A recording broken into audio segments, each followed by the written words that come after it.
زي ما اتعودنا كل يوم ان شاء الرحمن هديك معلومه جديده في الدش يا جماعه والسات. النهارده في العدسه يا جماعه بتاعه الطبق. العدسه دي مهمه جدا، مهمه جدا في ايطها، مهمه جدا في اللقطات بتاعه العدسه، انها تجيب لك اشاره كويسه، انها كمان تبقى خامه كويسه من نوفا لايفرتون لليفل. في الليفل دي حاجه الله اكبر عليها، شركه استنوها الايام الجايه في السوق، هتدمر السوق كله. الشركه دي بسم الله ما شاء الله اكبر نازله بكل تقولها يا جماعه. ليفل في الرسيفرات، في الشاشات دلوقتي تقريبا، كمان في القطعه بتاع الاندرويد اللي هي منزلاها حاجه الله اكبر. في الفلاشات كمان منزله حاجه شغل جامد جدا جدا جدا، مش دعايه والله للشركه، لكن الشركه دي الله اكبر عليها. حتى في السيرفرات والاجهزه اللي هي جايبها لنا بصراحه ما بنعرفش همها خالص فيها، ان بصراحه منزله شغل ممتاز جدا جدا جدا.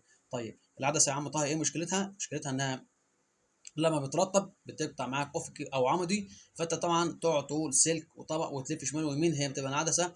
كمان انا بقول لك هات حاجه من اللي أنا قلت لك عليهم درامت، نوفا، ايفيردون مثلا، تورومان برضو حاجه مش وحشه، تايجر موجوده في السوق، نوفا. الحاجات دي كلها ممتازه حتى لو غاليه سنه، بس انت اللي ترتاح وانت اللي هتريح نفسك من قصه ان انا ابقى شغال والاقي الاشاره تقطع معايا والاشاره تقرفني. لا خلي بالك، انا زي ما قلت لك كده الحلقه اللي فاتت اتكلمنا عن السلك، الحلقه بتاع النهارده ان شاء الله الرحمن بنتكلم اهو قدامك عن العدسه اللي هي الجايه باذن الله تعالى لو ربنا كرمنا. هنكمل معاك السلسله دي، بس اهم حاجه لايك وشير وما تنسناش وصلي على النبي.